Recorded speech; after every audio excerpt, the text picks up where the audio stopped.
أعوذ بالله من الشيطان الرجيم. بسم الله الرحمن الرحيم. والمرسلات عرفا فالعاصفات عصفا والناشرات نشرا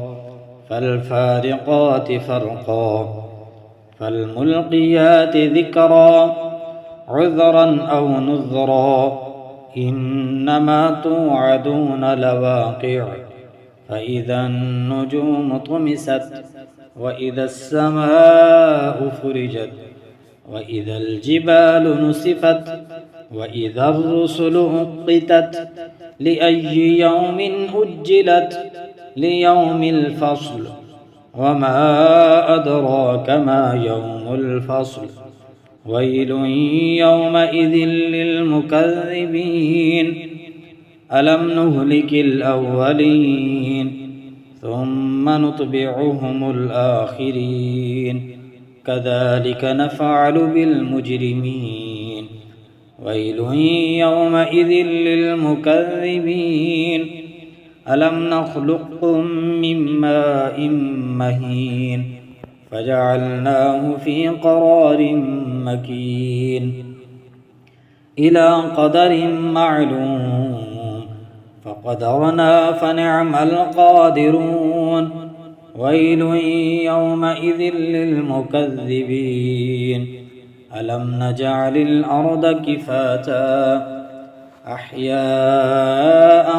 وأمواتا وجعلنا فيها رواسي شامخات وأسقيناكم ماء فراتا ويل يومئذ للمكذبين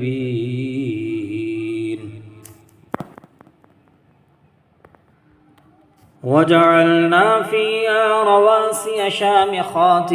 وأسقيناكم ماء فراتا ويل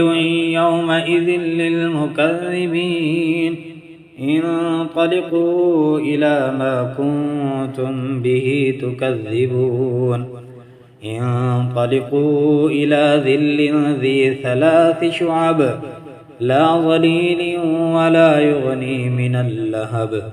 إنها ترمي بشرر كالقصر كأنه جمالة صفر ويل يومئذ للمكذبين